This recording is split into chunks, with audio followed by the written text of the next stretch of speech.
3 tahun lalu, tepat setelah aku melahirkan putriku, suamiku menghilang. Di hari yang sama, aku dan bayiku yang masih merah diusir paksa oleh ibu mertuaku. 3 tahun aku berjuang sendirian di jalanan. Sampai hari ini, saat aku dan anakku sedang menunggu bus, sebuah mobil mewah berhenti.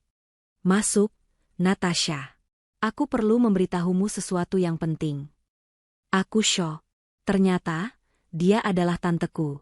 Dan rahasia yang ia bawa akan mengubah takdirku selamanya. Sebelum ceritanya dimulai, silakan tulis di kolom komentar dari daerah mana saja teman-teman yang menonton cerita ini. Jangan lupa like dan subscribe agar channel ini bisa semakin berkembang dan bisa mempersembahkan cerita yang lebih menarik lagi. Aroma disinfektan dan obat-obatan menusuk hidung Natasha. Ia membuka matanya perlahan. Dinding kamar rumah sakit yang bercat putih kusam adalah hal pertama yang menyambutnya. Tubuhnya terasa remuk, setiap sendi ngilu, dan jahitan di perutnya berdenyut nyeri. Tapi semua rasa sakit itu seakan menguap begitu ia menoleh ke samping. Di dalam boks bayi sederhana, sesosok makhluk kecil terbungkus selimut merah muda. Lala. Anaknya telah lahir dengan selamat. Natasha mengulurkan tangannya, jari-jarinya yang sedikit bengkak menyentuh pipi mungil itu. Kehangatan langsung menjalar ke hatinya. Ini adalah keajaiban, buah cintanya dengan Indra. Indra. Kemana suaminya? Sejak semalam, saat air ketubannya pecah dan ia dilarikan ke rumah sakit oleh tetangga, Indra tidak bisa dihubungi. Ponselnya mati. Natasha mencoba meyakinkan dirinya sendiri. Mungkin Indra sedang sibuk di kantor. Proyek besar yang sering diceritakannya itu pasti menyita seluruh waktunya. Ia pasti akan datang. Ia pasti akan terkejut dan bahagia melihat putri kecil mereka. Natasha mengambil ponselnya dari meja nakas. Tidak ada pesan. Tidak ada panggilan tak terjawab. Hanya layar gelap yang memantulkan wajahnya yang pucat dan hijabnya yang sedikit miring. Rasa cemas yang dingin mulai merayapi punggungnya, bersaing dengan kebahagiaan yang baru saja ia rasakan. Perawat bilang ia sudah bisa pulang hari ini. Rumah sakit sederhana ini tidak bisa menampungnya lama-lama. Ia harus pulang, meski Indra belum juga datang menjemput. Dengan sisa tenaga yang ada, Natasha mengemasi barang-barangnya. Hanya ada satu tas kecil berisi pakaian bayi dan pakaian gantinya. Ia menggendong Lala dengan hati-hati, menahan nyeri di perutnya. Ia membayar biaya administrasi dengan uang simpanannya yang semakin menipis. Indra belum memberinya uang belanja bulanan. Lagi-lagi, Natasha meyakinkan diri bahwa suaminya hanya sedang sangat sibuk. Ia memesan taksi online, jemarinya sedikit gemetar saat mengetik alamat rumah mertuanya. Rumah tempat ia dan Indra tinggal selama 2 tahun terakhir. Perjalanan pulang terasa panjang dan sunyi. Lala tertidur pulas di dekapannya. Natasha menatap keluar jendela, melihat jalanan kota yang ramai. Ia membayangkan Indra akan membukakan pintu, terkejut, lalu memeluknya dan Lala. Ia membayangkan senyum bahagia suaminya. Namun, saat taksi berhenti di depan gerbang rumah bercat krem itu, yang ia rasakan bukanlah sambutan hangat. Halaman rumah tampak sepi. Mobil Indra tidak ada di garasi. Hanya mobil Pak Haryono, ayah mertuanya, yang terparkir rapi. Natasha membayar taksi dan melangkah keluar, satu tangan menggendong Lala, tangan lainnya menyeret tas kecilnya. Ia menekan bel. Sekali, 2 kali. Terdengar langkah kaki dari dalam. Pintu terbuka. Bukan Indra. Ibu Sukma, ibu mertuanya, berdiri di ambang pintu.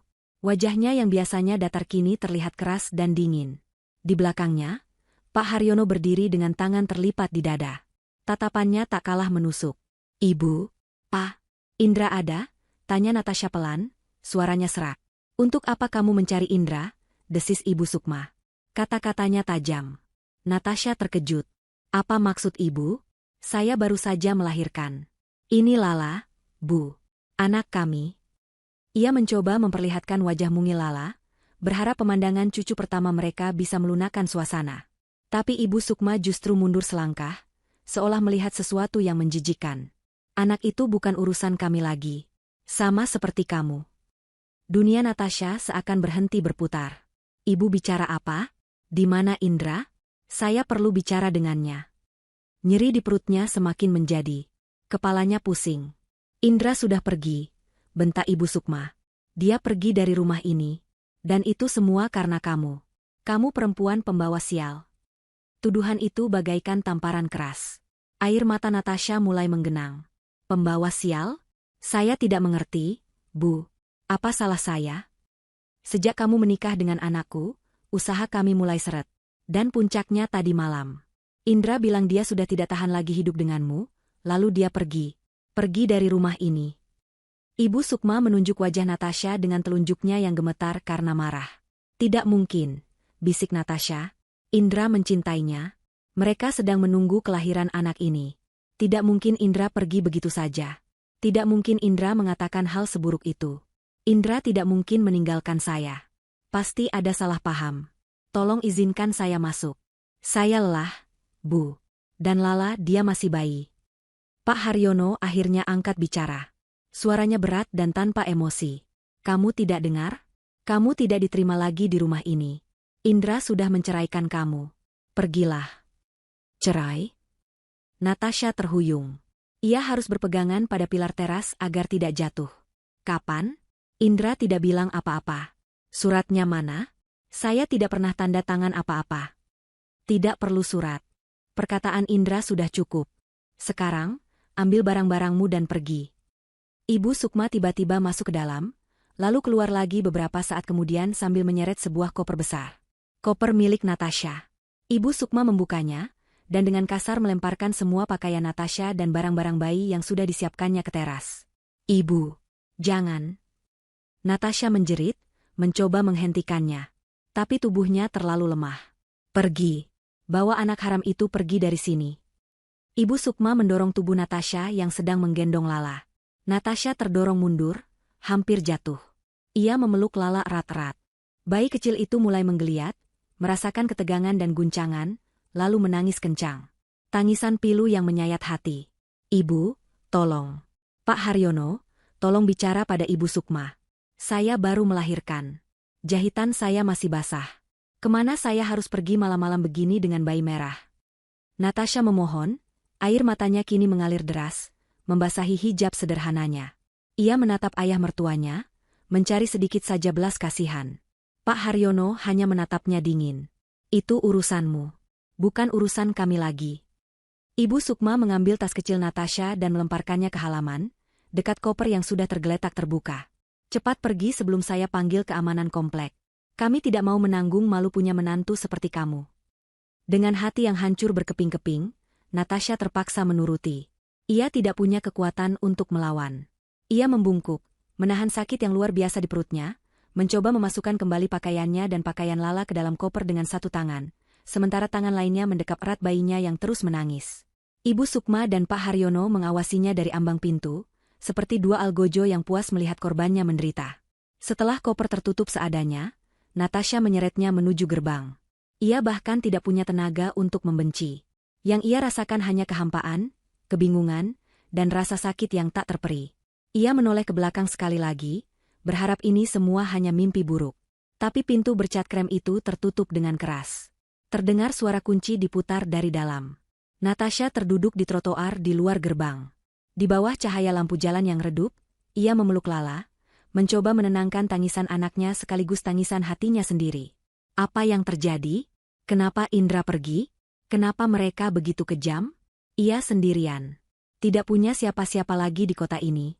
Orang tuanya sudah lama meninggal. Kerabat jauh entah ada di mana. Ia menatap rumah besar di balik gerbang itu. Rumah yang selama 2 tahun menjadi tempatnya bernaung, kini terasa asing dan mengancam. Tiba-tiba, ia mendengar suara gerbang garasi terbuka. Lampu mobil menyala. Mobil Pak Haryono. Natasha buru-buru berdiri, berharap mereka berubah pikiran. Mobil itu melaju pelan keluar dari gerbang. Pak Haryono ada di balik kemudi, wajahnya lurus ke depan. Di sebelahnya, Ibu Sukma duduk dengan angkuh. Mobil itu melewatinya begitu saja. Natasha hendak memalingkan wajah, putus asa. Tapi sepersekian detik, matanya menangkap gerakan di kursi belakang. Jantungnya serasa berhenti berdetak. Itu Indra.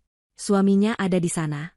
Indra menatap lurus ke arahnya, ke arah Lala di pelukannya. Mata mereka bertemu. Natasha ingin berteriak memanggil namanya. Tapi ia membeku. Wajah Indra pucat pasi. Matanya tidak menunjukkan kemarahan atau kebencian. Yang Natasha lihat adalah tatapan kosong, penuh ketakutan, dan putus asa. Seolah Indra adalah boneka yang tidak punya kendali atas dirinya sendiri. Indra langsung membuang muka, menunduk dalam-dalam. Mobil itu menambah kecepatan dan menghilang di tikungan jalan. Meninggalkan Natasha dalam kebisuan yang pekat, hanya ditemani tangisan Lala yang lapar dan dingin. Kini ia tahu. Indra tidak pergi. Indra ada di sana. Dan pemandangan itu jauh lebih menakutkan daripada kabar kepergiannya. 3 tahun adalah waktu yang panjang. Bagi Natasha, 3 tahun itu adalah sekolah kehidupan yang paling keras. Setelah malam pengusiran itu, ia tidak pernah kembali. Ia tidak pernah mencoba menghubungi keluarga Indra lagi. Tatapan mata Indra di mobil malam itu sudah cukup menjadi jawaban. Mereka dalam bahaya. Keluarga mertuanya tidak menginginkannya, dan suaminya terlalu lemah untuk membelanya. Tahun pertama adalah yang terberat. Ia menghabiskan sisa tabungannya untuk menyewa kamar kontrakan petak yang sempit di pinggiran kota. Kamar berukuran 3 kali 4 meter itu menjadi kamar tidur, dapur, dan ruang bermain sekaligus untuk Lala. Kamar mandi dipakai bersama dengan penghuni kontrakan lain. Dindingnya tipis, suara tangis Lala di malam hari sering membuat tetangga menggedor dinding. Natasha hanya bisa meminta maaf. Sambil mengusap punggung anaknya, hatinya ikut menangis. Ia menjual satu-satunya perhiasan yang ia punya, cincin kawinnya. Uangnya ia pakai untuk membeli susu formula dan kebutuhan Lala. Ia menolak untuk tenggelam dalam kesedihan. Ia harus hidup. Ia harus kuat demi Lala. Natasha mulai bekerja serabutan. Ia menerima jahitan hijab dan gamis dari tetangga. Tangannya yang dulu halus, kini mulai menebal dan sesekali tertusuk jarum. Saat Lala tidur, ia akan menjahit sampai larut malam, ditemani suara mesin jahit tua yang ia beli secara mencicil. Jika ada waktu luang di pagi hari, ia membantu di warung nasi Ibu Tini, tetangga kontrakannya yang baik hati. Ia mengupas bawang, mencuci piring, apa saja yang bisa menghasilkan beberapa lembar uang untuk membeli beras dan sayur. Hijab yang ia kenakan kini tampak lusuh. Warnanya memudar, namun selalu bersih. Ia adalah Natasha yang baru. Seorang pejuang. Seorang ibu. Lala tumbuh menjadi pelita di tengah kegelapan. Anak perempuan itu sangat cerdas dan lincah. Wajahnya adalah perpaduan sempurna antara Natasha dan Indra. Setiap kali Natasha menatap mata Lala, ia melihat kekuatan. Tapi ia juga melihat pertanyaan. Menginjak usia 3 tahun, Lala mulai banyak bertanya. "Ibu, teman-temanku dijemput ayah," kata Lala suatu sore sambil memainkan boneka kain satu-satunya. "Ayah Lala di mana?"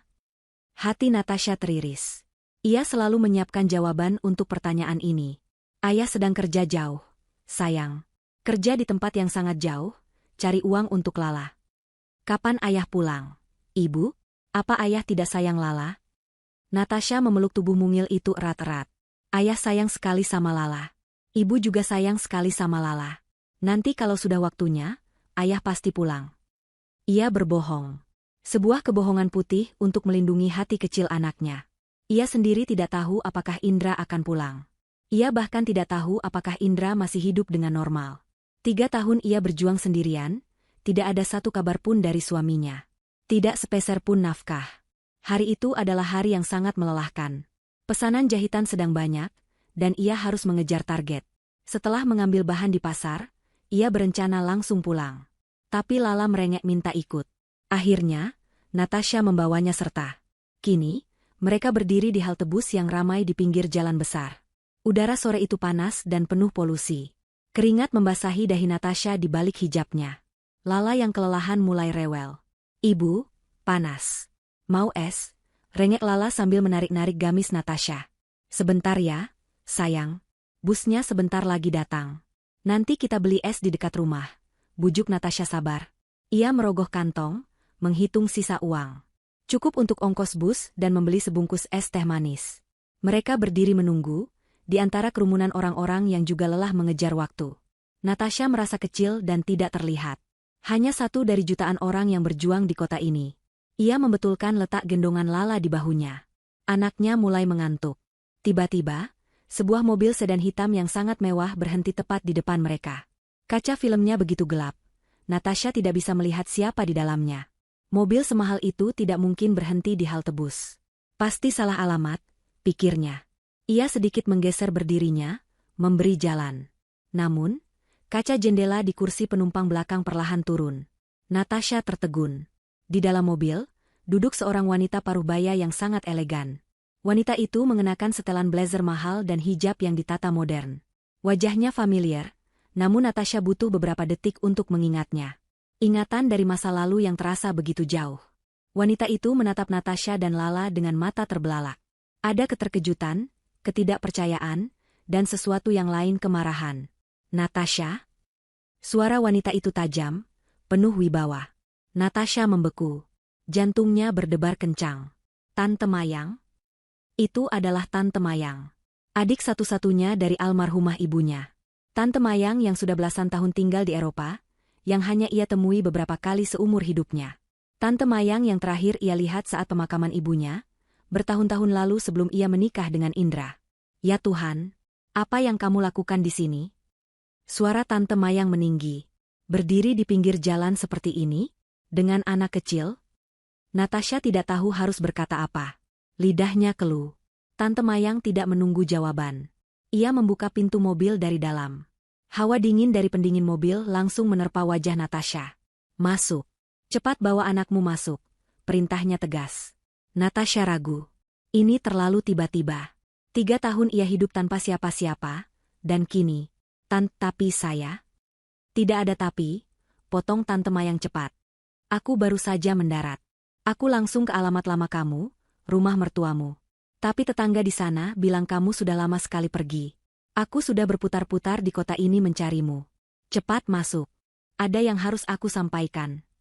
Nada suara Tante Mayang tidak menerima bantahan. Ada urgensi yang menakutkan dalam suaranya. Natasha, yang terbiasa mengambil keputusan sendiri, kali ini merasa harus patuh. Ia menggendong Lala dan melangkah masuk ke dalam mobil mewah itu. Begitu pintu tertutup, suara bising jalanan langsung lenyap, digantikan keheningan yang tegang. Aroma parfum mahal menguar di dalam mobil. Natasha duduk di jok kulit yang empuk, kontras dengan pakaiannya yang sederhana. Lala, yang terbangun karena gerakan itu, menatap Tante Mayang dengan mata bulatnya yang penasaran. Sopir di depan langsung melajukan mobil. Tante Mayang menatap Natasha lekat-lekat. Tatapannya menelusuri penampilan Natasha dari atas ke bawah. Wajah lelah, hijab pudar, dan tangan yang kasar. Apa yang terjadi padamu, Natasha? Kemana suamimu? Natasha menelan ludah. Ia tidak tahu harus memulai dari mana. Panjang ceritanya, Tante. Kalau begitu, singkatkan. Tapi itu tidak penting sekarang, kata Tante Mayang cepat. Ia mengambil napas dalam. Wajahnya yang marah kini berubah menjadi serius. Sangat serius. Aku harus segera memberitahumu sesuatu. Sesuatu yang sangat penting. Natasha menunggu, jantungnya berdebar semakin kencang. Tante Mayang menatap lurus ke matanya. Ini tentang ayah dan ibumu. 2 nama yang sudah lama tidak ia dengar disebut oleh orang lain. Ayah dan ibu. 2 nama yang selalu ia rindu dalam diam. Mendengarnya disebut dalam situasi segenting ini, membuat bulu kuduk Natasha berdiri. Sesuatu yang buruk? Sesuatu yang ia tidak tahu? Tentang ayah dan ibu, bisik Natasha. Ada apa dengan mereka, Tante? Mereka sudah lama meninggal. Itu benar, kata Tante Mayang, suaranya melembut sedikit. Tapi ada sesuatu yang mereka tinggalkan untukmu. Sesuatu yang tidak kamu ketahui. Sesuatu yang menjadi alasan aku pulang ke Indonesia sekarang juga. Mobil mewah itu melaju menembus kemacetan kota, namun di dalamnya terasa hening dan kedap. Natasha masih berusaha mencerna kata-kata terakhir Tante Mayang. Ayah dan ibunya. 2 sosok yang ia kenang sebagai orang tua yang sederhana, pekerja keras, yang meninggal dalam kecelakaan mobil nahas saat ia baru mulai kuliah. Mereka meninggalkannya sebatang kara. Ia mengira mereka hanya meninggalkan rumah kecil di pinggir kota. Rumah yang kemudian ia jual untuk biaya kuliah dan modal awal pernikahannya dengan Indra. Ia tidak pernah tahu ada hal lain. Aku tidak mengerti, Tante, ucap Natasha pelan. Lala, merasakan kegugupan ibunya, duduk diam di pangkuannya, menatap Tante Mayang dengan mata bulatnya. Tante Mayang menghela napas panjang. Wajahnya yang tegas melembut saat melihat Lala, namun kembali mengeras saat menatap Natasha. Tentu saja kamu tidak mengerti. Itu semua bagian dari rencana ayahmu. Ayah dan ibumu, Natasha, mereka bukan orang biasa. Mereka adalah pengusaha yang sangat sukses. Sangat, sangat kaya. Natasha menggeleng. Tidak mungkin. Kami hidup sederhana. Rumah kami kecil. Ibu tidak pernah pakai perhiasan mencolok. Ayah hanya punya 1 mobil tua. Itu topeng, Natasha, jelas Tante Mayang. Ayahmu membangun bisnis properti dan ekspornya dari nol. Mereka berdua bekerja keras. Tapi mereka takut. Mereka takut jika kamu tumbuh dikelilingi kemewahan, kamu akan menjadi manja. Lebih dari itu, mereka takut kamu akan menjadi target orang-orang jahat yang hanya mengincar hartamu. Jadi, mereka membesarkanmu dalam kesederhanaan, agar kamu tumbuh menjadi wanita kuat yang mandiri. Air mata mulai menggenang di pelupuk mata Natasha. Bayangan wajah ayah dan ibunya yang tersenyum tulus melintas di benaknya. Pengorbanan mereka, bahkan ia tidak menyadarinya. Tante Mayang melanjutkan. Saat mereka meninggal dalam kecelakaan itu, aku adalah satu-satunya keluarga dekat yang mereka percaya. Aku baru saja pindah ke Eropa untuk mengurus cabang bisnis di sana. Dalam surat wasiat mereka, mereka menyerahkan segalanya padamu. Tapi, dengan syarat. Jantung Natasha berdebar. Syarat apa? Ayahmu sangat cerdas. Dia tahu kamu masih muda dan rapuh setelah kepergian mereka. Dia takut kamu akan bertemu pria yang salah, yang akan memanfaatkanmu. Jadi, dia membuat amanat. Tante Mayang mencondongkan tubuhnya. Seluruh aset mereka, miliaran, Natasha, mungkin triliunan jika dihitung sekarang, dibekukan. Disimpan dalam dana perwalian. Dan aku ditunjuk sebagai wali amanat, satu-satunya orang yang bisa mengelolanya. Lalu, kapan aku bisa menerimanya? Itulah syaratnya, kata Tante Mayang. Wasiat itu menyatakan bahwa dana itu baru bisa dicairkan dan diserahkan sepenuhnya kepadamu, sebagai ahli waris tunggal, setelah 2 syarat terpenuhi. Pertama, kamu menikah secara sah. Kedua, kamu melahirkan seorang anak. Natasha terkesiap. Pernikahan. Seorang anak. Indra. Lala. Semua kepingan teka-teki itu mulai membentuk gambaran yang mengerikan. Kenapa syaratnya seperti itu? Lirih Natasha. Karena ayahmu berpikir, jika kamu sudah menikah dan punya anak, kamu sudah memiliki keluarga sendiri. Kamu sudah dewasa. Kamu punya seseorang untuk dilindungi, dan kamu akan lebih bijak menggunakan harta itu. Ironis, bukan? Tante Mayang tersenyum pahit. Niat baik ayahmu justru menjadi celah yang dimanfaatkan oleh iblis. Mobil berbelok ke sebuah kawasan apartemen mewah. Sopir itu sepertinya sudah tahu tujuannya. Sekarang, dengarkan bagian terpentingnya, lanjut Tante Mayang, suaranya berubah dingin. Selama ini aku mengawasi dana itu dari jauh. Aku tahu kamu menikah dengan Indra. Aku tidak menyukainya sejak awal. Aku mencari latar belakang keluarganya. Pak Haryono, ayahnya, ternyata pernah menjadi rekan bisnis kecil ayahmu dulu sekali. Ayahmu memutuskan hubungan kerjasama karena Pak Haryono tidak jujur. Jelas sekali, mereka tahu. Mereka tahu siapa kamu. Mereka tahu tentang kekayaan orang tuamu. Natasha merasakan mual yang hebat di perutnya. Jadi, pernikahannya, jadi Indra menikahiku, hanya karena harta. Tentu saja, sentak Tante Mayang. Mereka merencanakannya. Mereka menunggumu. Mereka bahkan rela menunggumu sampai kamu hamil dan melahirkan Lala. Karena mereka tahu, kelahiran Lala adalah kunci untuk membuka brankas itu. Natasha memeluk Lala erat-erat. Tubuhnya gemetar hebat. Jadi, kelahiran anaknya bukanlah sebuah anugerah bagi keluarga itu, melainkan hanya sebuah penanda waktu. Itu belum yang terburuk, kata Tante Mayang lagi. Mobil itu berhenti di lobi apartemen yang megah. Masa perwalianku akan berakhir tepat saat anakmu, pewaris kedua, berusia 3 tahun. Itulah sebabnya aku menjadwalkan kepulanganku hari ini. Aku berencana memberimu kejutan, menyerahkan semuanya padamu sebagai hadiah ulang tahun Lala. Tapi, sebulan lalu, aku menerima sesuatu yang membuatku mempercepat semuanya. Apa itu, Tante? Sebulan setelah kamu melahirkan Lala, Tante Maya menatap Natasha lurus-lurus. Tepat di hari-hari kamu diusir dari rumah itu, aku menerima surat permohonan pencairan dana darurat dari bank di Indonesia. Surat itu diajukan oleh suamimu, Indra, dan ayahnya, Pak Haryono. Natasha menutup mulutnya. Mereka tidak tahu bahwa aku adalah wali utamanya. Mereka pikir aku hanya pengelola di luar negeri dan bank lokal yang akan mengurusnya. Mereka melampirkan surat kuasa yang dipalsukan dengan tanda tanganmu. Dan mereka juga melampirkan surat keterangan medis dari seorang dokter jiwa, yang menyatakan bahwa kamu, Natasha, mengalami depresi pasca melahirkan yang parah. Mereka menyatakan kamu tidak stabil secara mental, tidak waras, dan tidak sanggup mengurus diri sendiri, apalagi mengurus harta. Tubuh Natasha mendingin. Jadi itu alasannya.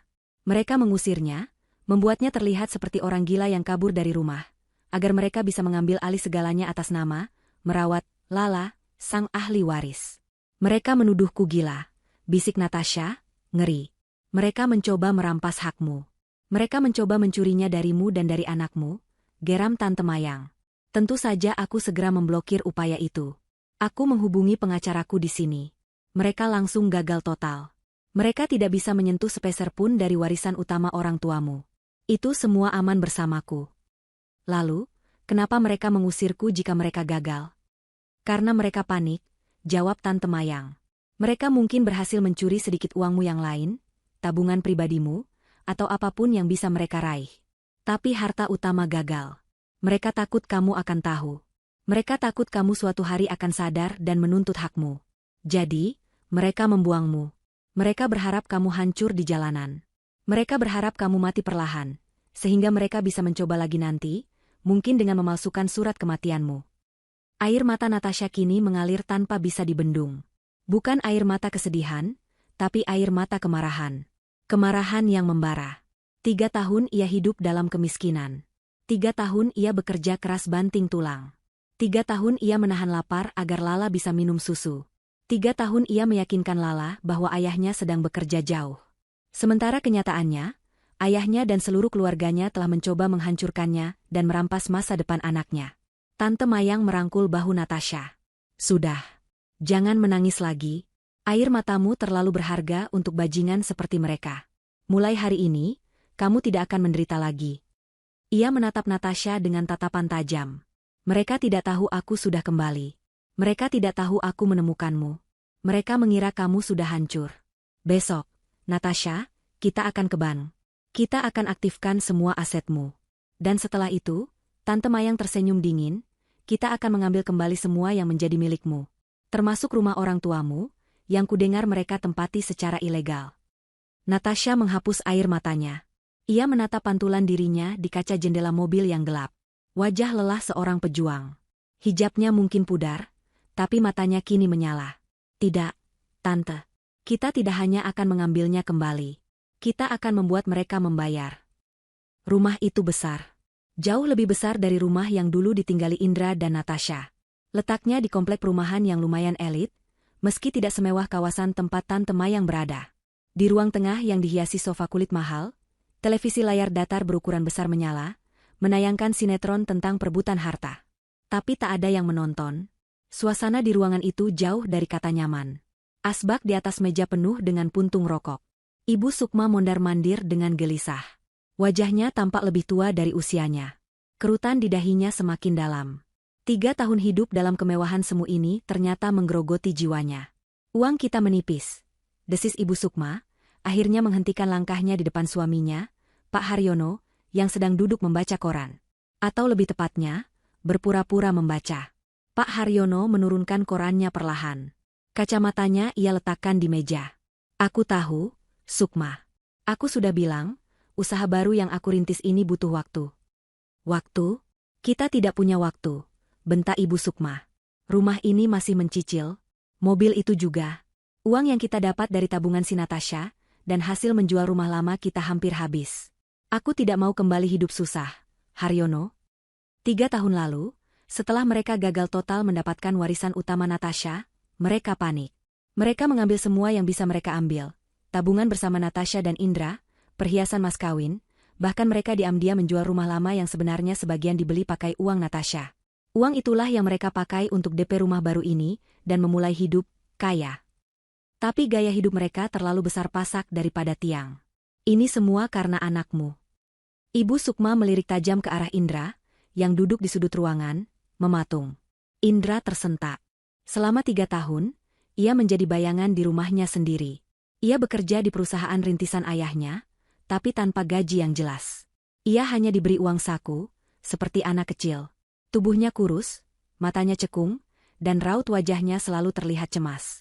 Aku? Tanya Indra pelan. Iya, kamu, serang Ibu Sukma. Coba saja dulu kamu lebih pintar sedikit. Coba saja kamu bisa membujuk Natasha menandatangani surat kuasa itu sebelum dia melahirkan. Coba saja kamu tidak selemah itu. Kita tidak akan repot-repot mengarang cerita dia gila. Sudah, Sukma. Itu rencana kita bersama, kata Pak Haryono, mencoba menengahi, meski suaranya tidak yakin. Rencana kita? Itu rencanamu, Haryono. Kamu yang bilang warisannya gampang diambil. Kamu yang bilang adiknya si almarhumah itu, si Mayang, tidak akan peduli. Nyatanya apa? Dia memblokir semuanya. Kita tidak dapat apa-apa selain sisa-sisa.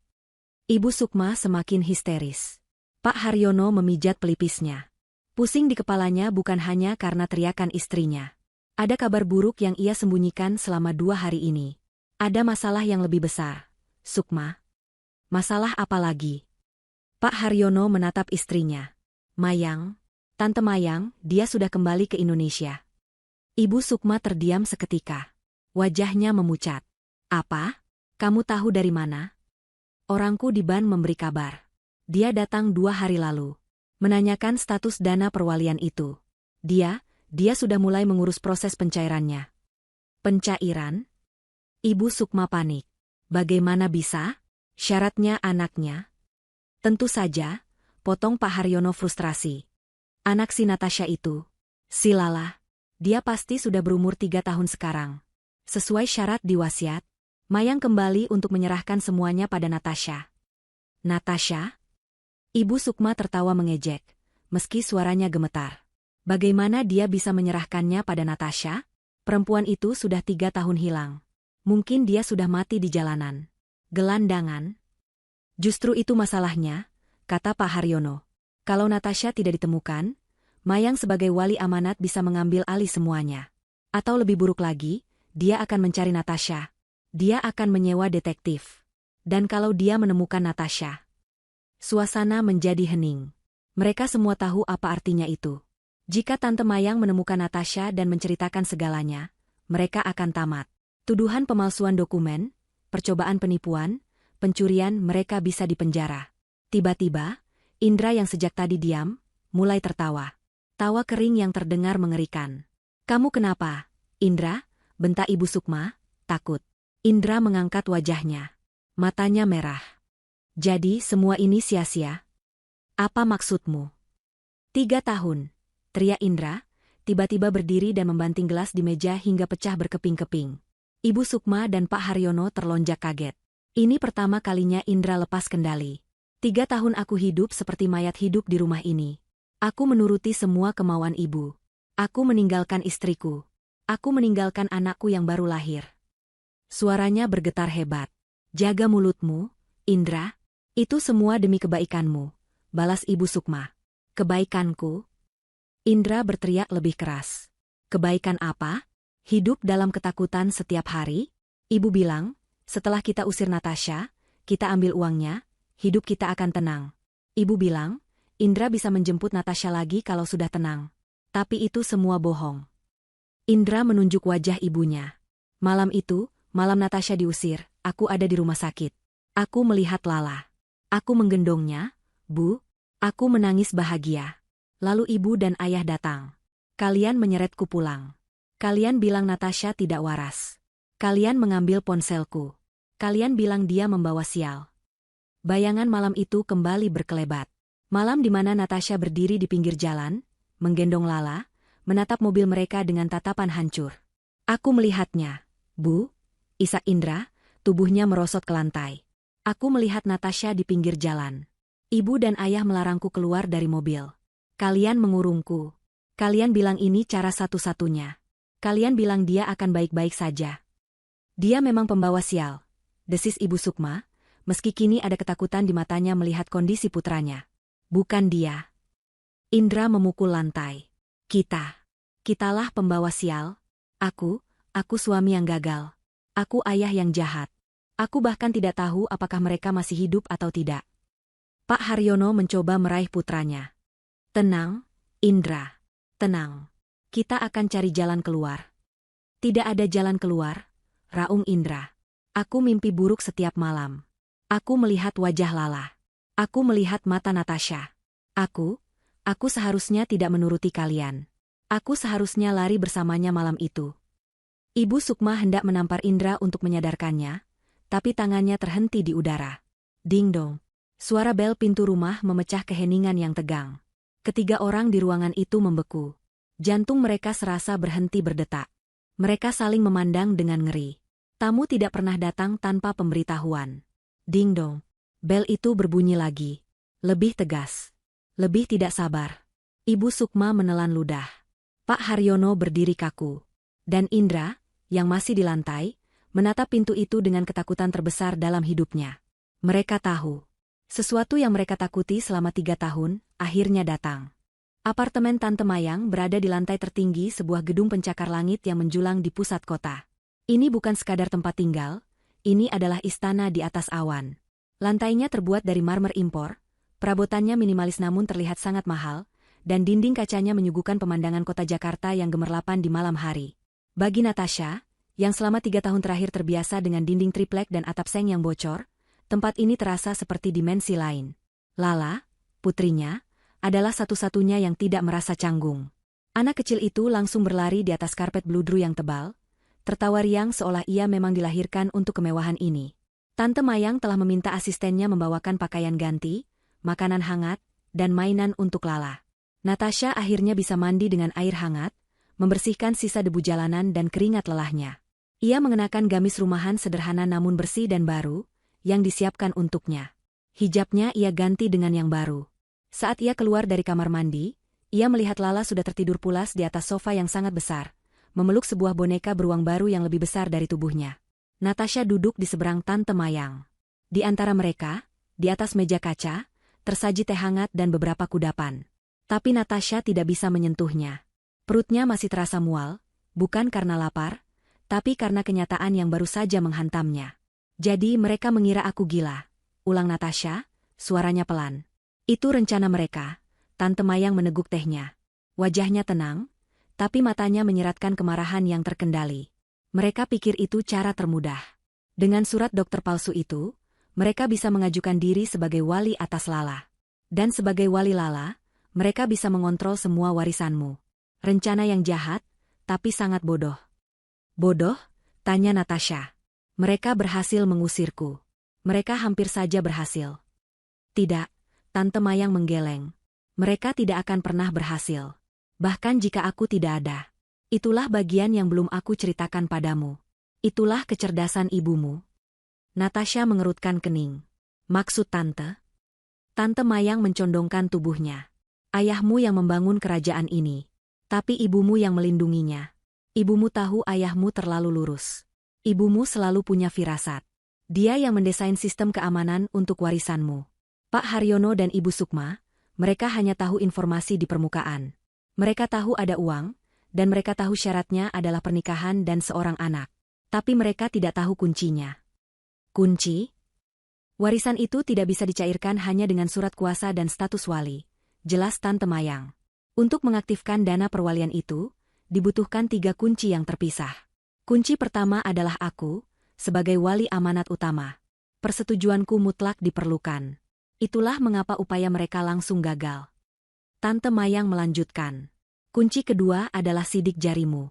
Verifikasi biometrik di bank pusat. Sesuatu yang tidak bisa mereka palsukan.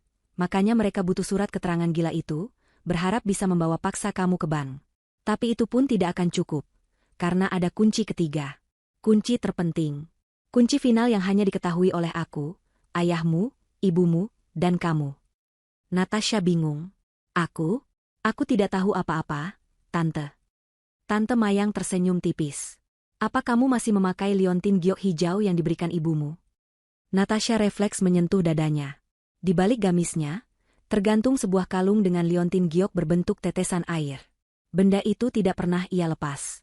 Bahkan saat ia hidup susah, saat ia menjual cincin kawinnya, ia tidak pernah berniat menjual liontin ini.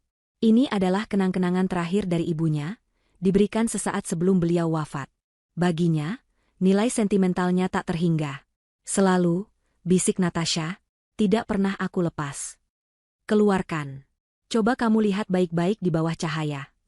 Natasha menarik kalung itu keluar. Ia mendekatkannya ke lampu meja yang terang. Giok itu berwarna hijau pekat, sejuk di tangannya. Ia membolak-baliknya. Tidak ada yang aneh. Lihat di bagian paling runcing di bawah, instruksi Tante Mayang. Ada ukiran yang sangat halus. Natasha menyipitkan matanya. Benar. Di ujung liontin itu, ada sesuatu yang terukir. Bukan huruf, bukan angka, tapi pola yang rumit. Terlalu kecil untuk dilihat jelas dengan mata telanjang. Itu bukan sekadar liontin, Natasha, kata Tante Mayang. Itu adalah segel. Di dalamnya, terukir dengan laser mikro, sebuah kode alfanumerik yang sangat panjang. Itu adalah nomor rekening induk dari seluruh dana perwalianmu. Tanpa kode itu, bank tidak akan bisa memproses apapun, bahkan dengan persetujuanku. Itu adalah bukti kepemilikanmu yang absolut. Sesuatu yang selalu menempel di tubuhmu. Sesuatu yang Indra dan mertuamu anggap hanya sebagai perhiasan murah tak berharga. Natasha menatap liontin di tangannya. Air matanya mulai menetes. Kali ini bukan air mata duka, tapi air mata haru yang meluap-luap. Ibunya. Ibunya telah melindunginya dari balik kubur. 3 tahun ia mengarungi kemiskinan, 3 tahun ia kelaparan, padahal di lehernya tergantung kunci menuju kekayaan yang tak terbayangkan. Ironis. Tapi sekarang ia mengerti. Ibunya tidak sedang menghukumnya. Ibunya sedang menjaganya. Menjaga warisan itu sampai ia siap, dan sampai musuh-musuhnya menunjukkan wujud asli mereka. Mereka tidak tahu, bisik Natasha, sambil menggenggam erat liontin itu. Mereka tidak tahu, Tante Mayang membenarkan.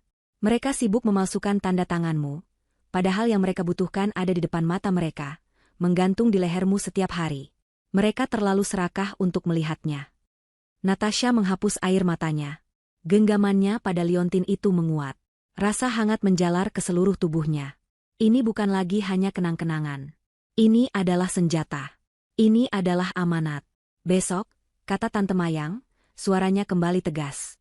Kita mulai semuanya. Pagi hari, kita ke bank. Kita aktifkan dana itu. Aku sudah membuat janji dengan direktur utamanya. Kita akan pindahkan semua aset atas namamu secara penuh. Setelah itu, Tante Mayang tersenyum sinis, kita akan berkunjung ke rumah orang tuamu. Rumah yang sekarang mereka tempati. Natasha mengangguk. Wajahnya yang tadi pucat kini memerah. Ada energi baru yang mengalir di dalam dirinya. Energi kemarahan, tapi juga energi keadilan. Aku perlu kamu istirahat malam ini, Natasha. Tidur yang nyenyak.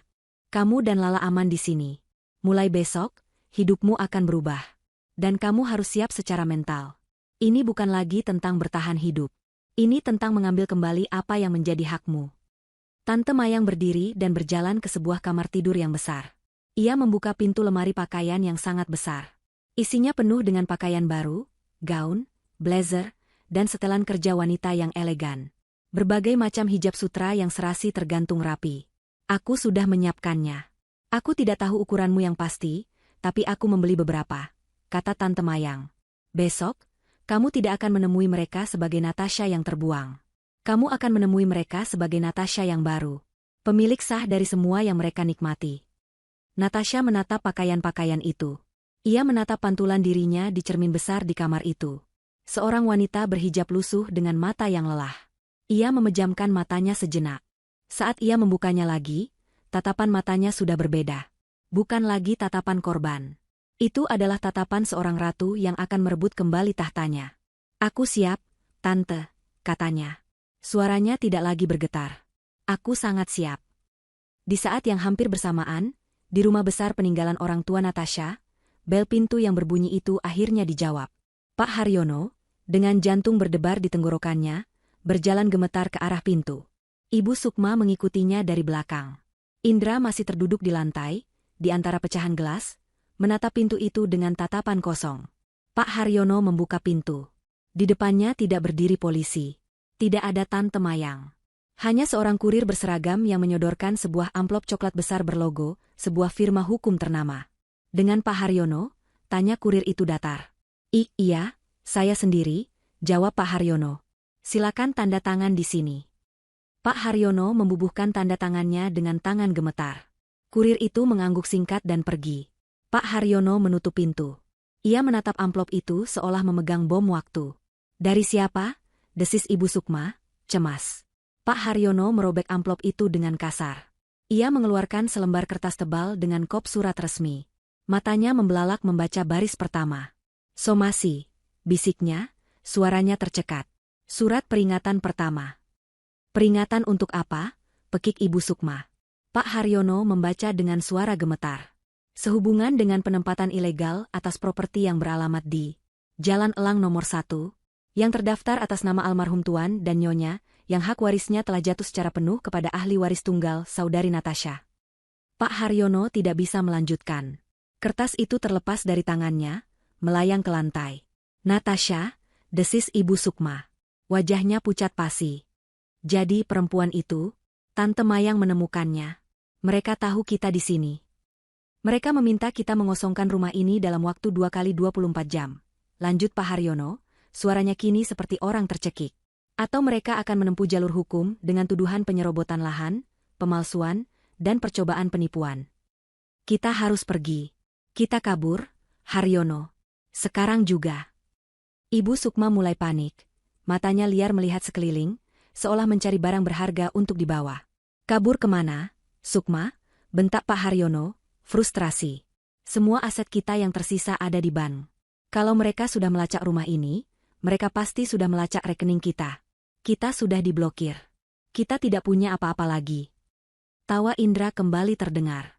Kali ini tawa putus asa. "Tamat," katanya pelan. "Permainan kita sudah tamat. Akhirnya." Ibu Sukma menatap Indra dengan marah. "Ini semua karenamu. Karena kamu lemah. Kenapa kamu tidak bisa?" "Diam," teriak Pak Haryono, kemarahannya meledak. "Menyalahkan dia tidak akan menolong kita. Sekarang kita harus berpikir." Tapi mereka tidak punya waktu lagi untuk berpikir. Malam itu mereka habiskan dalam teror. Ibu Sukma menangis. Pak Haryono mondar-mandir menelpon pengacara murahannya yang tidak kunjung mengangkat. Dan Indra hanya duduk diam di kamarnya, menunggu akhir. Keesokan harinya, sekitar pukul 11 siang, sebuah mobil sedan hitam paling mewah yang pernah mereka lihat berhenti tepat di depan gerbang rumah mereka. Indra, yang mengintip dari jendela kamarnya di lantai 2, merasakan napasnya berhenti. Pintu mobil terbuka. Yang pertama keluar adalah seorang wanita yang sangat ia kenali. Tante Mayang. Tetap elegan, dengan tatapan sedingin es. Lalu, 2 pria berjas hitam mahal, terlihat seperti pengacara dari film. Dan terakhir pintu penumpang belakang terbuka. Seorang wanita melangkah keluar. Ia mengenakan setelan blazer berwarna putih gading yang pas di badan, dipadu dengan celana palazzo. Hijab sutra berwarna mocha melilit kepalanya dengan sempurna. Wajahnya yang dulu pucat dan lelah, kini terpoles riasan tipis namun tegas. Matanya yang indah menatap lurus ke arah rumah, tersembunyi di balik kacamata hitam yang mahal. Indra terhuyung mundur. Jantungnya serasa diremas. Itu Natasha. Itu adalah istrinya. Tapi itu bukan lagi Natashanya. Ini adalah orang asing yang cantik, berkuasa, dan menakutkan. Di lantai bawah, bel pintu berbunyi. Tepat seperti semalam. Tapi kali ini, bunyinya terdengar seperti lonceng kematian. Ibu Sukma dan Pak Haryono membeku di ruang tengah. Mereka sudah tahu siapa yang datang. "Buka pintunya, Haryono," bisik Ibu Sukma, suaranya gemetar. Pak Haryono, dengan sisa-sisa harga dirinya, berjalan ke pintu dan membukanya. Pemandangan di depannya membuatnya terpaku. Natasha berdiri di sana, diapit oleh Tante Mayang dan 2 pengacaranya. Natasha melepaskan kacamata hitamnya perlahan. Matanya menatap lurus ke mata Pak Haryono. Tidak ada ketakutan. Tidak ada kesedihan. Hanya ada kekosongan yang dingin. Ibu Sukma, melihat suaminya hanya diam, segera menyusul ke depan. Begitu melihat Natasha, reaksi pertamanya adalah sandiwara. Itu adalah satu-satunya senjata yang ia punya. "Natasha," pekiknya, mencoba memalsukan air mata. "Ya Allah, Nak, kamu kemana saja? Ibu kangen sekali. Ibu dan ayah mencarimu kemana-mana. Kami khawatir." Ibu Sukma merentangkan tangannya, mencoba memeluk menantunya yang hilang. Natasha tidak bergerak. Ia hanya mengangkat satu tangannya, telapak tangannya menghadap ke depan. Menghentikan Ibu Sukma seketika. "Cukup sandiwaranya, Ibu Sukma," suara Natasha terdengar. Tenang, datar, namun bergema dengan kekuatan yang baru. Jelas dan lugas. "Saya bukan anak ibu. Dan saya tahu ibu tidak pernah mencari saya." Ibu Sukma membeku, tangannya tergantung canggung di udara. Sandiwaranya gagal total. "Saya datang untuk mengambil kembali apa yang menjadi milik saya," lanjut Natasha. "Dimulai dengan rumah orang tua saya ini." Saat itulah Indra muncul di tangga di belakang mereka. Matanya terkunci pada Natasha. "Natasha?" bisiknya, namanya terdengar seperti doa yang menyakitkan. Natasha akhirnya menoleh ke arahnya. Ia menatap pria yang pernah ia cintai dengan segenap hatinya. Pria yang menjadi ayah dari anaknya. Pria yang meninggalkannya di saat paling rapuh. Ia menatap Indra dari atas ke bawah. Pria kurus, berantakan, dan hancur. Salah satu pengacara melangkah maju, mengambil alih situasi. Ia menyodorkan setumpuk dokumen resmi ke tangan Pak Haryono. "Selamat siang," kata pengacara itu dengan suara profesional. "Saya adalah kuasa hukum dari Ibu Natasha, pemilik sah properti ini. Surat somasi kami yang kirimkan semalam tampaknya tidak Anda tanggapi dengan serius. Kami memiliki surat perintah pengosongan resmi dari pengadilan, surat sita aset, dan bukti-bukti lengkap atas tindak pidana yang telah Anda lakukan, pemalsuan dokumen, percobaan penipuan, dan penyerobotan hak milik." Pengacara itu menatap jam tangannya. "Klien kami masih berbaik hati. Anda punya dua pilihan. 1. Anda berkemas dan meninggalkan rumah ini dalam waktu 24 jam ke depan. Serahkan kunci mobil dan semua kartu kredit yang Anda gunakan secara ilegal. 2. Suara pengacara itu mengeras. "Kami panggil polisi yang sudah menunggu di ujung jalan untuk menangkap Anda bertiga saat ini juga. Silakan pilih." Wajah Pak Haryono berubah seputih kapur.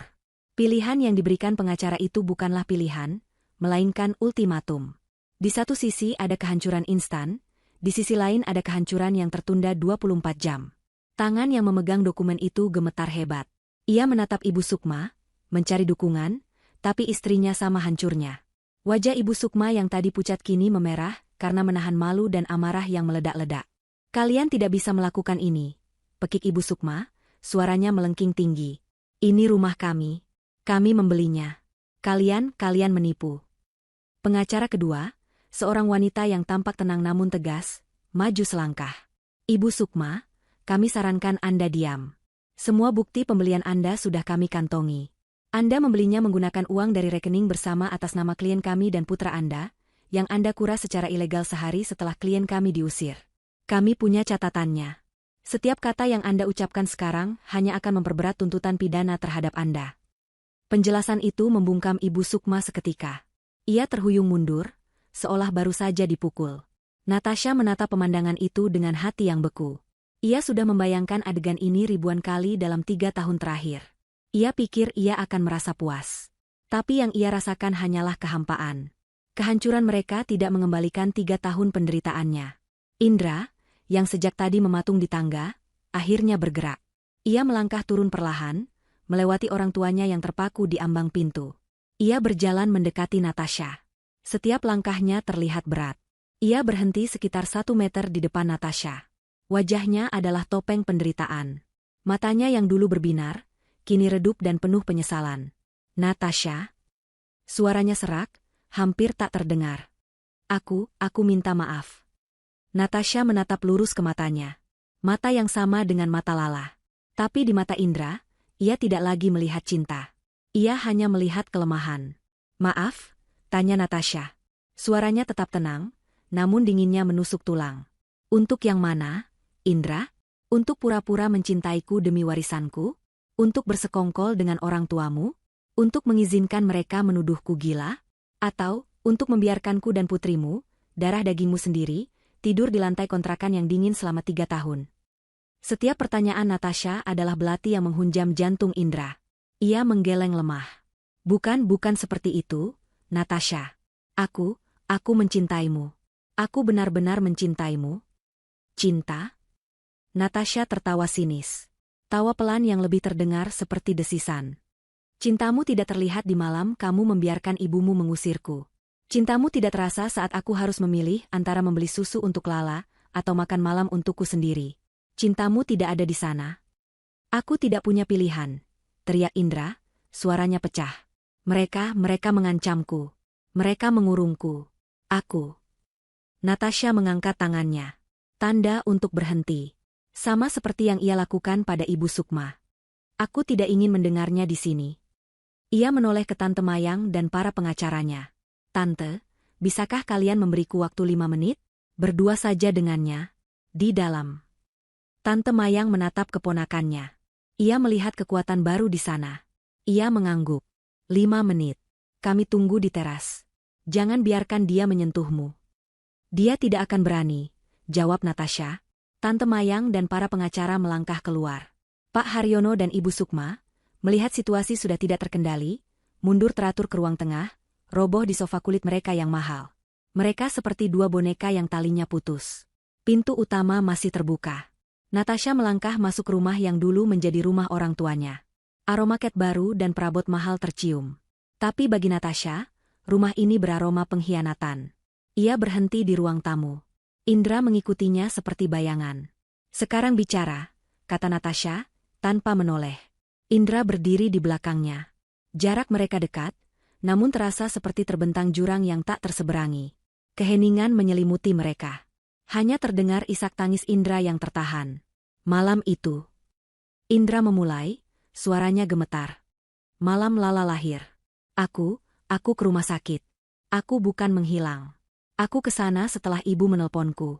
Aku melihatmu masih tertidur. Aku melihat Lala di boks bayi. Aku menggendongnya, Natasha." Air mata Indra kini mengalir deras. "Aku menangis. Aku belum pernah sebahagia itu seumur hidupku. Dia sangat mungil. Dia sangat cantik. Aku menciumnya. Aku berjanji akan menjaganya dan kamu." Natasha memejamkan matanya. Mendengar ini membuat hatinya sakit. Bagian kecil dari dirinya yang masih mencintai pria itu, terluka. "Lalu," lanjut Indra, "ibu dan ayah datang. Mereka menarikku keluar. Mereka bilang ada masalah besar di kantor. Mereka membawaku pulang. Aku bilang aku harus menunggumu bangun. Tapi ibu marah. Dia bilang aku tidak berguna. Sampai di rumah, mereka mengambil ponselku. Mereka bilang..." Suara Indra tercekat. "Mereka bilang, rencananya gagal. Tante Mayangmu memblokir semuanya. Mereka panik. Mereka bilang satu-satunya cara adalah dengan membuatmu terlihat tidak stabil. Mereka bilang kamu sudah tahu soal warisan itu, dan kamu berencana kabur membawa Lala bersamamu." "Dan kamu percaya?" tanya Natasha dingin, akhirnya berbalik menghadap Indra. "Awalnya tidak," sergah Indra cepat. "Aku marah. Aku berteriak. Aku mencoba kembali ke rumah sakit. Tapi ayah menahanku. Mereka mengunciku di kamar. Mereka bilang ini demi kebaikanku. Mereka bilang kamu sudah terpengaruh Tante Mayang. Mereka bilang kamu akan meninggalkanku setelah semua harta itu ada di tanganmu. Jadi kamu memilih untuk percaya pada mereka, daripada pada istrimu." Natasha menyimpulkan fakta itu dengan pahit. "Aku tidak tahu harus percaya siapa," isak Indra. "Aku bingung. Aku takut. Ibu bilang, jika aku tidak menuruti mereka, mereka akan hancur. Ayah akan dipenjara karena hutang. Ibu bilang, kita hanya perlu mengamankan kamu sementara. Setelah uangnya cair, mereka akan mengizinkanku menjemputmu dan Lala. Mereka bilang kita akan hidup bahagia. Kebahagiaan yang dibangun di atas penderitaanku," desis Natasha. "Aku tahu aku salah." Indra tiba-tiba berlutut. Ia mencoba meraih tangan Natasha, tapi Natasha menarik tangannya dengan cepat. Indra bersujud di lantai, memegang ujung gamis Natasha. "Malam itu, saat kalian diusir, aku ada di mobil itu." "Akunya?" Suaranya teredam lantai marmer. "Aku melihatmu di pinggir jalan, menggendong Lala. Hujan baru saja reda. Kamu terlihat sangat hancur. Aku ingin melompat keluar. Aku ingin berlari memelukmu. Tapi ibu memegangiku. Ayah mengunci pintu mobil. Mereka bilang itu bagian dari sandiwara. Mereka bilang kamu akan dijemput oleh orang suruhan mereka, dan dibawa ke tempat aman. Tapi tidak ada yang menjemputku," kata Natasha. Suaranya setipis es. "Aku menunggu di sana berjam-jam. Sampai akhirnya aku sadar, tidak akan ada yang datang. Aku tahu." Indra mengangkat wajahnya yang basah oleh air mata dan ingus. "Besoknya aku baru tahu mereka berbohong. Aku mengamuk. Tapi semuanya sudah terlambat. Mereka bilang mereka tidak tahu kamu di mana. 3 tahun ini, Natasha, 3 tahun aku hidup di neraka. Aku tidak boleh bertanya tentangmu. Setiap kali aku menyebut namamu atau nama Lala, ibu mengancam akan bunuh diri. Aku menjadi boneka mereka. Aku lemah. Aku pengecut. Aku suami terburuk di dunia." Ia menatap Natasha dengan permohonan yang begitu dalam. "Tapi aku mohon, Natasha, beri aku satu kesempatan lagi. Bukan demi aku, demi Lala. Dia butuh seorang ayah. Aku akan lakukan apa saja. Aku akan bersaksi melawan orang tuaku. Aku akan ceraikan kamu jika kamu mau. Tapi izinkan aku bertemu Lala. Izinkan aku meminta maaf padanya." Keheningan kembali menyelimuti ruangan.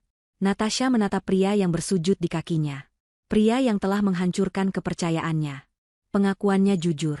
Rasa sakitnya nyata. Tapi, semua itu tidak cukup. Berdiri, Indra, Perintah Natasha. Indra perlahan bangkit. Ia berdiri di depan Natasha, menunggu putusan. Kamu benar. Kamu lemah. Kamu pengecut, kata Natasha pelan namun tegas. Dan kelemahanmu itu adalah sebuah pilihan. Kamu memilih orang tuamu daripada keluargamu sendiri. Kamu memilih harta daripada cintamu. Pengakuanmu tidak mengubah apapun. Natasha, tolong. Tentang Lala, lanjut Natasha, memotong ucapan Indra. Dia memang butuh seorang ayah. Tapi dia tidak butuh ayah sepertimu. Dia butuh ayah yang kuat. Yang melindunginya. Bukan yang mengorbankannya demi ketakutannya sendiri. 3 tahun aku menjadi ayah sekaligus ibu untuknya. Dan kami baik-baik saja. Kamu tidak bisa sekejam ini, Natasha. Kejam? Natasha maju selangkah. Matanya menyala. Kamu mau bicara soal kejam? Kejam adalah membiarkan bayimu sendiri kedinginan di jalanan. Kejam adalah menuduh istrimu sendiri gila. Kejam adalah hidup dalam kemewahan palsu ini sementara kamu tahu anakmu mungkin tidak makan di luar sana. Jangan pernah bicara soal kejam padaku, Indra. Indra terdiam. Ia kalah. Natasha berjalan melewatinya menuju pintu. Pengacaraku memberimu 2 pilihan. Sekarang aku berikan pilihan ketiga untukmu secara pribadi. Kamu bisa tetap bersama orang tuamu, tenggelam bersama mereka. Atau, Natasha berhenti di ambang pintu, kamu bisa mengakui semuanya secara hukum. Bersaksi melawan mereka atas semua kejahatan mereka. Itu tidak akan membuatku kembali padamu. Itu tidak akan membuatmu bisa bertemu Lala. Lalu apa gunanya? Tanya Indra putus asa. Natasha menoleh sedikit. Itu akan menjadi satu-satunya bukti bahwa pernah ada sedikit saja kebaikan di dalam dirimu. Satu-satunya penebusan dosamu. Pikirkan itu. Natasha melangkah keluar dari rumah itu, kembali ke teras di bawah sinar matahari yang terik. Ia merasa seolah baru saja keluar dari kuburan. Ia menarik napas dalam-dalam. Tante Mayang menatapnya dengan cemas. Natasha mengangguk. Sudah selesai. Ia menatap pengacaranya. Waktu mereka 24 jam. Setelah itu, jika mereka masih di sini, panggil polisi. Kita sita semuanya. Ia kemudian berjalan menuruni tangga teras, menuju mobil, tanpa menoleh ke belakang lagi. Ia tidak perlu melihat Indra yang roboh di belakang pintu, menangis tanpa suara. Ia tidak perlu melihat Ibu Sukma yang menjerit histeris, atau Pak Haryono yang menatap kosong ke dinding. Babak itu sudah selesai. Permainan sudah dimenangkan. 24 jam berlalu dengan cepat bagi Natasha, namun terasa seperti keabadian bagi keluarga Pak Haryono. Mereka tidak tidur. Ibu Sukma menghabiskan malam dengan mengemasi perhiasan palsu dan tas-tas mahal KW-nya, sambil terus mengutuk Natasha dan Tante Mayang. Pak Haryono berusaha keras menghubungi koneksi-koneksinya, namun kabar tentang kejatuhannya rupanya menyebar lebih cepat daripada api. Tidak ada ban yang mau memberinya pinjaman. Tidak ada teman yang mengangkat teleponnya. Mereka terisolasi. Indra, setelah percakapannya dengan Natasha, mengunci diri di kamar. Ia tidak keluar, tidak makan, tidak bicara. Ia hanya duduk menatap dinding, memutar ulang setiap kata-kata Natasha. Lemah. Pengecut. Pilihan. Tepat pukul 11 siang keesokan harinya, Natasha tidak datang lagi. Ia tidak perlu. Yang datang adalah tim pengacara Tante Mayang, didampingi oleh jurusita pengadilan dan beberapa petugas keamanan. Mereka datang dengan truk pengosongan barang. Ibu Sukma mencoba melawan. Ia berdiri di ambang pintu, merentangkan tangannya. Ini rumah saya. Kalian tidak bisa masuk. Pergi kalian semua. Pengacara utama Tante Mayang hanya menunjukkan surat perintah pengadilan yang sudah dicap resmi. Paksa atau sukarela, Bu. Kami akan tetap masuk. Jika Anda menghalangi petugas, kami akan melakukan penangkapan atas tuduhan menghalangi proses hukum. Mendengar kata penangkapan, nyali Ibu Sukma menciut. Ia hanya bisa minggir, tubuhnya gemetar karena marah, saat para petugas itu mulai masuk. Mereka bekerja dengan cepat dan profesional. Mereka menyegel barang-barang berharga yang teridentifikasi dibeli dengan uang Natasha. Sofa kulit, televisi layar datar, lemari es 2 pintu, semuanya diangkut keluar. Jangan, itu milikku. Aku yang membelinya. Ibu Sukma menjerit, mencoba menahan petugas yang mengangkat guci keramik besar di sudut ruangan. Maaf, Bu. Menurut catatan kartu kredit yang sudah dibekukan, guci ini dibeli menggunakan kartu atas nama putra Anda, yang sumber dananya berasal dari rekening klien kami, kata pengacara itu dengan tenang. Kehancuran itu terjadi secara sistematis. Dalam waktu 3 jam, rumah itu kosong melompong. Hanya tersisa pakaian-pakaian mereka yang teronggok di koper murah. Para tetangga di komplek elit itu menonton dari balik jendela mereka, berbisik-bisik. Pemandangan keluarga kaya yang tiba-tiba jatuh miskin adalah tontonan yang menarik. Reputasi mereka hancur lebur. Pak Haryono duduk di lantai ruang tengah yang kini kosong. Wajahnya menua 10 tahun dalam satu malam.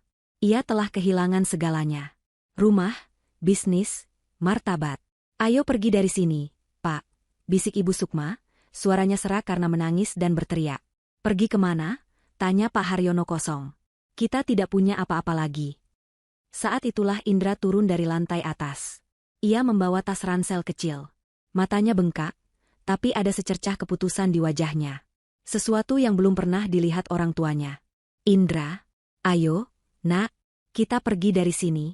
Kita mulai lagi," kata Ibu Sukma, mencoba meraih anaknya. Indra menepis tangan ibunya. "Tidak, Bu, tidak ada, kita, lagi." Ia berjalan melewati kedua orang tuanya. "Kamu mau kemana, Indra?" tanya Pak Haryono, suaranya bergetar. Indra berhenti sejenak di ambang pintu. "Aku mau ke kantor polisi. Aku mau menebus dosaku." Mata Ibu Sukma terbelalak ngeri. "Apa? Kamu gila? Kamu mau memenjarakan orang tuamu sendiri?" Indra menoleh. "Orang tuaku sudah memenjarakanku dalam rasa bersalah selama 3 tahun. Natasha benar. Ini satu-satunya jalan."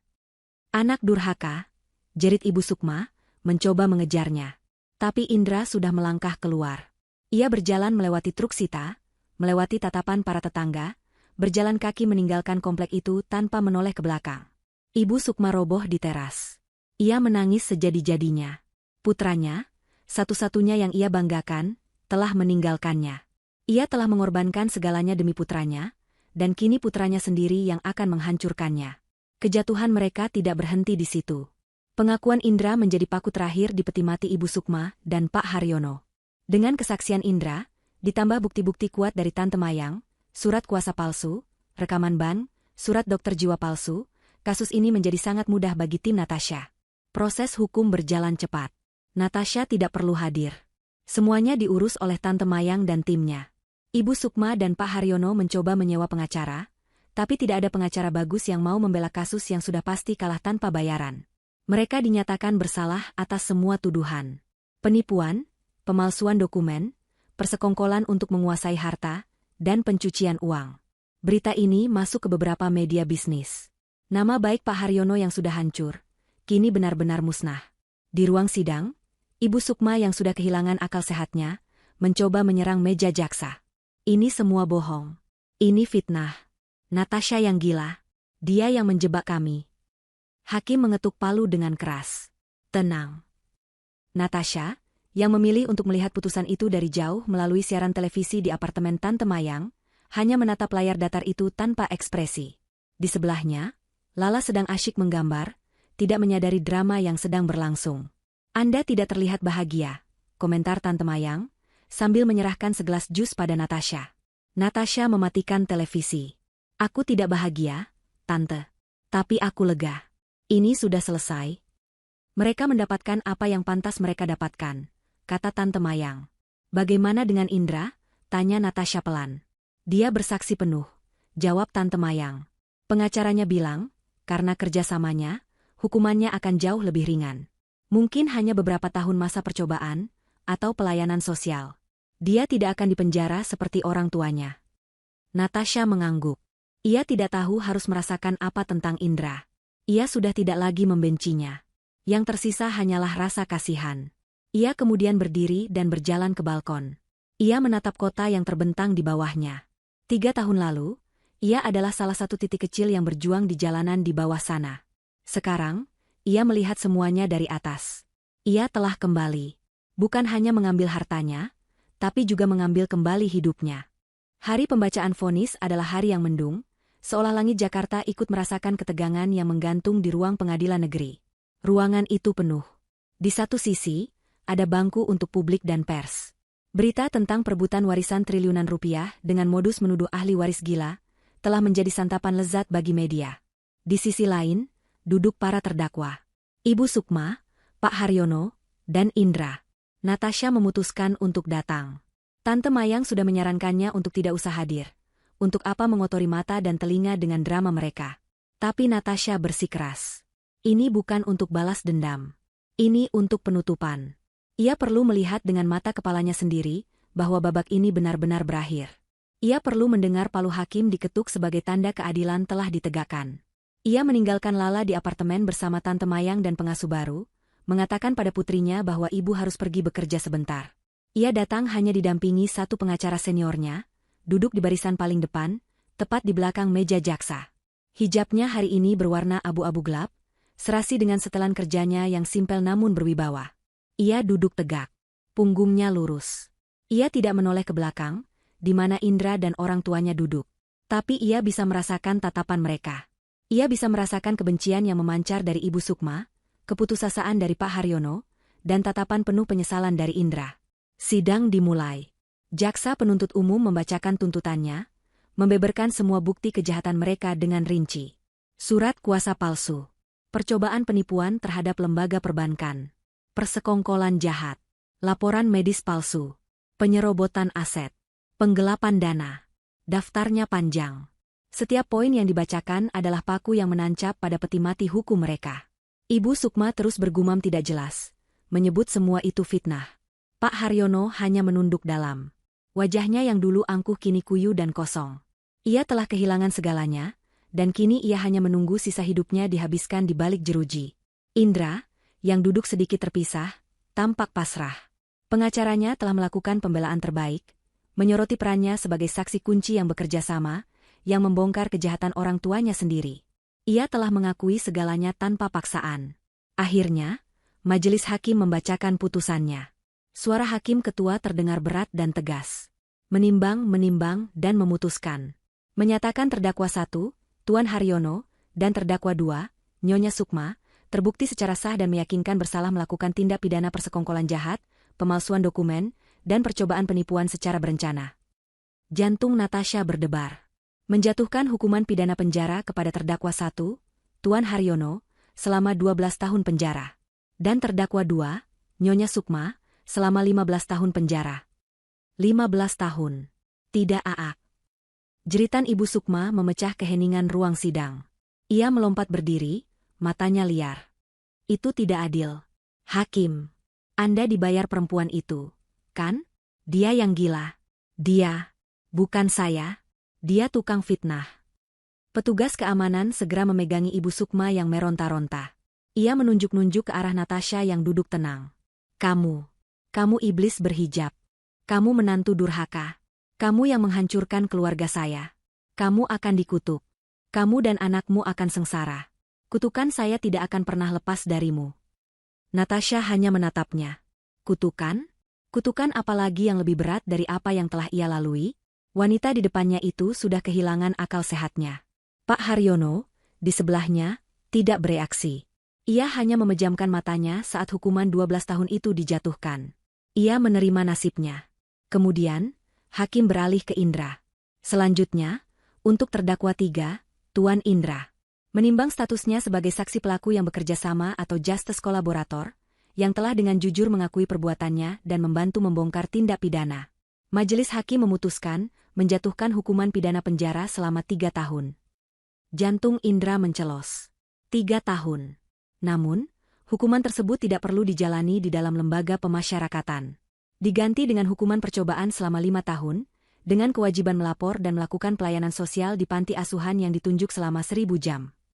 Palu diketuk. Natasha menghela napas panjang. Selesai. Keadilan, dalam bentuk apapun, telah diputuskan. Ibu Sukma digiring keluar sambil terus berteriak dan mengumpat. Pak Haryono berjalan gontai, seolah jiwanya telah tercerabut dari raga. Indra tetap duduk terpaku di kursinya, bahkan setelah hakim pergi. Ia bebas, namun tidak merasa bebas. Ia telah kehilangan segalanya. Kehormatan, keluarga, dan wanita yang ia cintai. Natasha berdiri. Ia tidak ingin berlama-lama di tempat itu. Ia ingin segera pulang, memeluk Lala, dan membersihkan dirinya dari aura negatif tempat ini. Ia berjalan keluar dari ruang sidang. Pengacaranya mengikutinya dari belakang, melindunginya dari beberapa wartawan yang mencoba mengambil gambar. Natasha. Sebuah suara memanggilnya. Suara yang sangat ia kenal. Natasha berhenti di lorong pengadilan yang ramai. Ia berbalik. Indra berlari kecil ke arahnya. Wajahnya basah oleh air mata. Dua orang petugas mengawasinya, tapi tidak menahannya. Natasha, tunggu, pinta Indra, napasnya tersengal. Natasha menatapnya. Ia menunggu. Terima kasih, bisik Indra. Natasha mengerutkan kening. Terima kasih untuk apa? Aku tahu, hukuman percobaan ini, pengacaramu pasti tidak memberatkanku. Kamu pasti yang memintanya. Terima kasih. Natasha menggeleng pelan. Aku tidak meminta apa-apa, Indra. Aku hanya meminta keadilan. Hukumanmu adalah hasil dari pilihanmu sendiri untuk akhirnya berkata jujur. Itu penebusanmu, bukan dariku. Tapi, Natasha, Indra melangkah lebih dekat. Ia terlihat sangat hancur. Setelah ini, bolehkah aku bertemu Lala? Sekali saja. 5 menit. Aku hanya ingin melihatnya. Ini adalah pertanyaan yang Natasha tahu akan datang. Pertanyaan yang paling ia takuti sekaligus paling ia siapkan. Ia menatap Indra. Ia melihat pria yang sama yang berlutut di kakinya di rumah itu. Pria yang memohon. Tidak, Indra, jawab Natasha, suaranya lembut namun setegas baja. Kenapa? Rintih Indra. Dia anakku juga. Aku sudah dihukum. Aku sudah kehilangan segalanya. Kenapa kamu setega ini? Ini bukan tentang tega atau tidak. Ini tentang dia, kata Natasha. Lala sekarang berumur 3 tahun. 3 tahun pertama dalam hidupnya, ayahnya tidak ada. 3 tahun pertama, yang dia tahu hanyalah ibunya yang berjuang untuknya. Sekarang, hidupnya baru saja dimulai. Dia bahagia. Dia aman. Aku tidak akan membiarkan apapun, atau siapapun, yang berpotensi merusak kebahagiaannya. Dan kamu, Indra, kamu adalah luka. Aku bisa sembuhkan luka itu. Aku akan jadi ayah yang baik. Kamu tidak bisa, potong Natasha. Kamu tidak bisa menjadi ayah yang baik sekarang. Kamu harus menyembuhkan dirimu sendiri dulu. Selama 5 tahun ke depan, fokuslah pada hukumanmu. Fokuslah pada pelayanan sosialmu. Belajarlah menjadi manusia yang utuh dulu. Belajarlah untuk tidak menjadi lemah. Indra terdiam. Kata-kata Natasha menamparnya lebih keras daripada vonis hakim. Lalu kapan? Bisik Indra putus asa. Kapan aku bisa bertemu dengannya? Natasha menatap lorong panjang di depannya. Ia menarik napas. Mungkin suatu hari nanti. Saat Lala sudah cukup besar untuk mengerti. Saat dia bertanya tentangmu, dan aku bisa menceritakan segalanya, termasuk kebenaran bahwa ayahnya akhirnya memilih melakukan hal yang benar. Saat itu, aku akan membiarkan dia yang memutuskan apakah dia mau bertemu denganmu atau tidak. Itu adalah haknya. Indra menunduk. Ia mengerti. Itu adalah jawaban paling adil yang bisa ia harapkan. Natasha berbalik. Aku harus pergi. Lala menungguku. Natasha? Panggil Indra sekali lagi. Natasha berhenti, tapi tidak menoleh. Aku akan selalu mencintaimu. Dan aku akan menunggu. Sampai kapanpun. Natasha memejamkan matanya sejenak. Cintamu adalah harga yang terlalu mahal untukku, Indra. Selamat tinggal. Ia melangkah pergi. Kali ini ia tidak berhenti. Ia berjalan melewati kerumunan wartawan, melewati pintu kaca pengadilan, dan melangkah keluar menuju cahaya matahari yang entah kenapa kini terasa lebih hangat.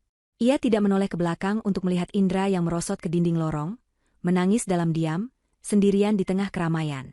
Di ujung jalan, ia mendengar suara sirene mobil tahanan yang menjauh, membawa Ibu Sukma dan Pak Haryono menuju takdir mereka.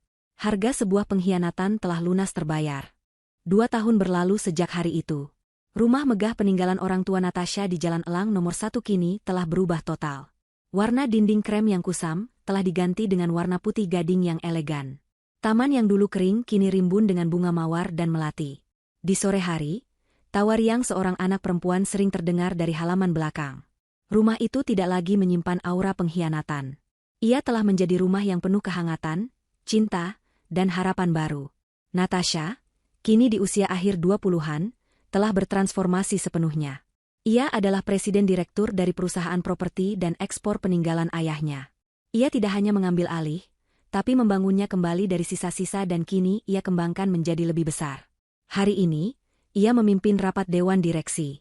Di ruangan yang dipenuhi pria-pria parubaya yang menatapnya penuh hormat, Natasha berdiri di depan, mempresentasikan rencana ekspansi bisnis ke pasar Eropa. Hijab sutra berwarna biru tua membingkai wajahnya yang tenang dan percaya diri. Ia berbicara dengan lugas, jelas, dan tajam. Setiap data ia kuasai. Setiap pertanyaan ia jawab dengan argumen yang tak terbantahkan. Ia bukan lagi wanita lemah yang diusir dari rumah. Ia adalah seorang pemimpin. Tante Mayang, yang duduk di salah satu kursi dewan sebagai penasihat senior, menatap keponakannya dengan bangga. Ia tahu, Natasha telah melampaui ekspektasinya. Ia bukan hanya mewarisi harta, tapi ia mewarisi kecerdasan dan ketangguhan kedua orang tuanya.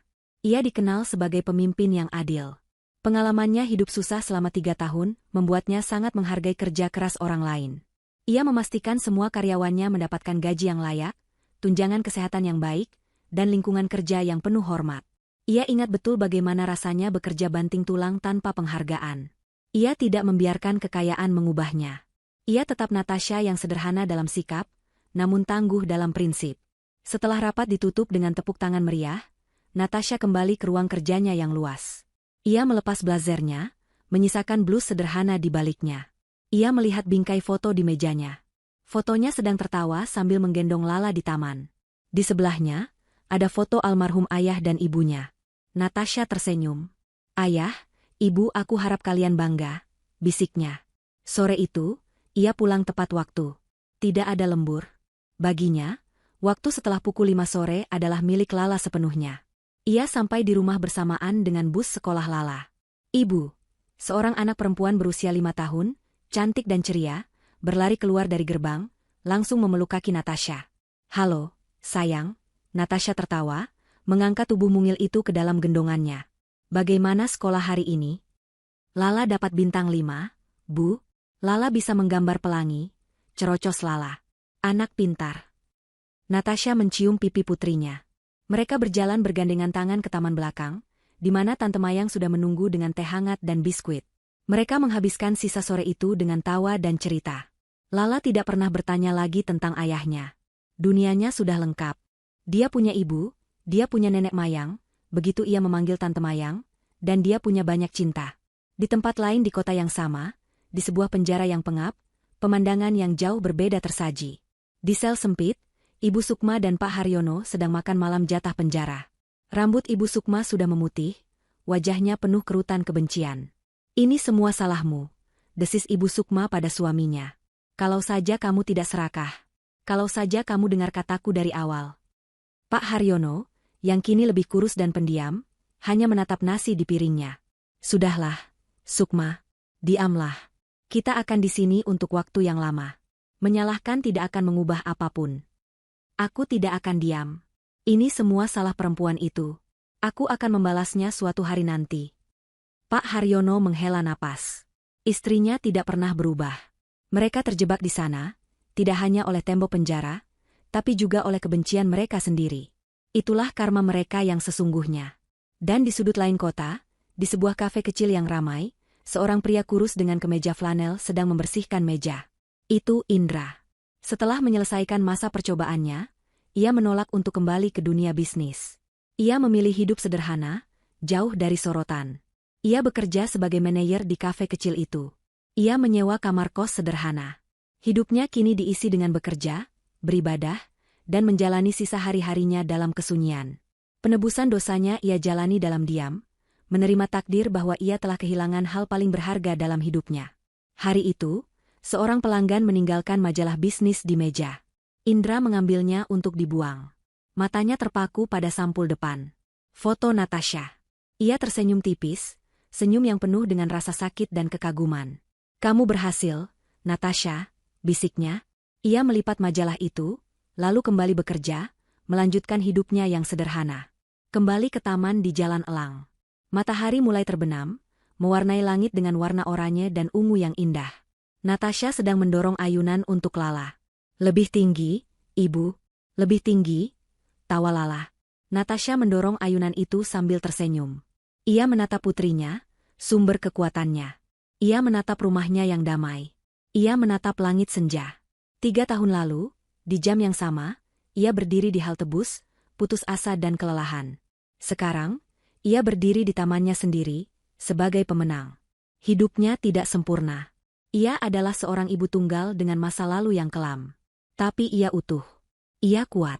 Ia menemukan kebahagiaannya bukan dari seorang pria atau dari harta, tapi dari dalam dirinya sendiri, dari cintanya pada putrinya, dan dari kemampuannya untuk bangkit dari kehancuran. Fajar yang baru telah tiba untuk Natasha dan Lala.